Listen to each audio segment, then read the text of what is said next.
Municipal పరిధిలో జమ్మికుంట మండల గౌడ సంఘం ఆధ్వర్యంలో సర్దార్ సర్వాయి పాపన్న వర్ధంతి కార్యక్రమాన్ని ఘనంగా నిర్వహించడం జరిగింది। ఈ కార్యక్రమానికి ముఖ్య అతిథులుగా హుజూరాబాద్ కాంగ్రెస్ పార్టీ ఇన్ఛార్జ్ ఒడతల ప్రవణ్ బాబు, ఇల్లందుకుంట దేవస్థానం మాజీ చైర్మన్ దేశిని కోటి పాల్గొని సర్దార్ సర్వాయి పాపన్న విగ్రహానికి పూలమాలలు వేసి నివాళులర్పించడం జరిగింది।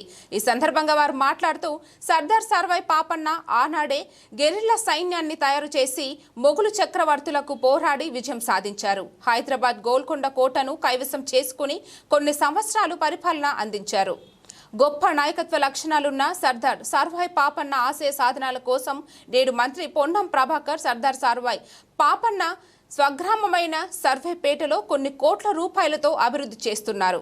పొన్నం ప్రభాకర్ ఈ హుజూరాబాద్ నియోజకవర్గ పక్షాన ధన్యవాదాలు తెలియజేస్తున్నాం। ఈ కార్యక్రమంలో పొన్నగంటి మల్లన్న, ఎర్రం సతీష్ రెడ్డి, సుంకరి రమేష్, గూడెపు సారంగపాణి, సాయిని రవి, బొంగుని వీరన్న, శ్రీపతి నరేష్, పొనగంటి సారంగం, పొన్నగంటి రాము, ఎలగందుల శ్రీహరి, పోదరి రేణుక, శివ, పంజాల అజయ్ గడ్డం, దీక్షిత్, శ్రీపాల్ రెడ్డి, శ్రీనివాస్ గౌడ్, సునీల్ సూర్య, రాష్ట్ర గౌడ్, సంఘం నాయకులు ఆరెల్లి మల్లాగౌడ్, రామ్మూర్తి గౌడ్, నాగపురి సాయిలు, నాగపురి ప్రభాకర్, విజయ్, శ్రీపతి, కృష్ణ తదితరులు పాల్గొన్నారు।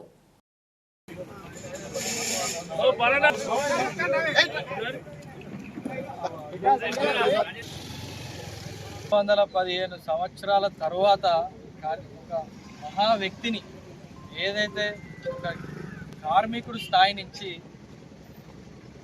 ఒక కోటని, ఒక సామ్రాజ్యాన్ని బద్దలగొట్టి ఏలే దశగా ఒక వ్యక్తి పైకి ఎదిగిందంటే అది ఓన్లీ సర్దార్ పాపన్నకే వీలైందని చెప్పి అలాంటి మహాని భావుణ్ణి ఈరోజు అందరం గుర్తు చేసుకుంటూ వారి ఆశయాలను ముందుకు తీసుకుపోకుంటూ, అదేవిధంగా ఇందాక పెద్దలు చెప్పినట్టు ఈ ప్రాంత వాసి మన సర్వాయిపేట ఇక్కడ ఉన్న ఏదైతే ప్రాంతాన్ని ఆనవాళ్ళు కూడా అక్కడ ఉన్నాయి అని చెప్పి ఇందాక పెద్దలు చెప్పారు।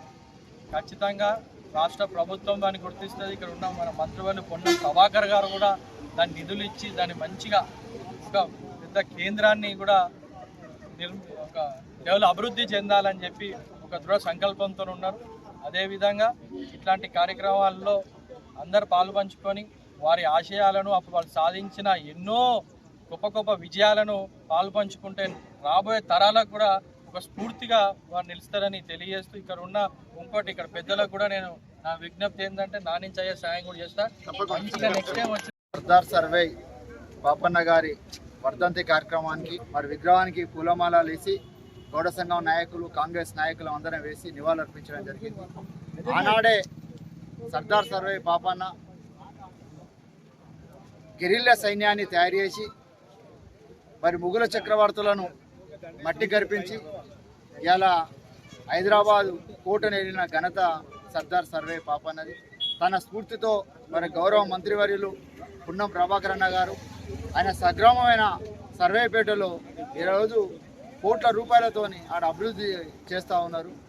ఈ ప్రభుత్వానికి, కాంగ్రెస్ ప్రభుత్వానికి మరొక్కసారి ధన్యవాదాలు తెలుపుతూ సర్దార్ సర్వాయి పాపన్న ఆశయాలను అందరం కొనసాగించాలని సందర్భంగా తెలియజేస్తూ ఈ కార్యక్రమానికి హాజరైన ప్రతి ఒక్కరికి ధన్యవాదాలు తెలుపుతూ తను సమసమాజ నిర్మాణానికై ఇక్కడ జరుగుతున్నటువంటి పెత్తందారులు, భూస్వాములు, మొఘల్ చక్రవర్తులు ఈ ప్రజలను ఏ విధంగా ఇబ్బందులు పెడుతున్నారా అని గ్రహించి క్షత్రియుడే రాజ్యమేలాలి అనేటటువంటి కాలాన ఒక మామూలు గీతా కార్మికుడు రాజ్యాధికారం దిశగా ప్రజలందరినీ పోగు చేసి 20-30 కోటలు చేసి గోల్కొండ కోటను కూడా ఎగిరించి ఒక 30 సంవత్సరాలు సుపారి పాలన అందించినటువంటి వ్యక్తి మన ప్రాంతవాసి।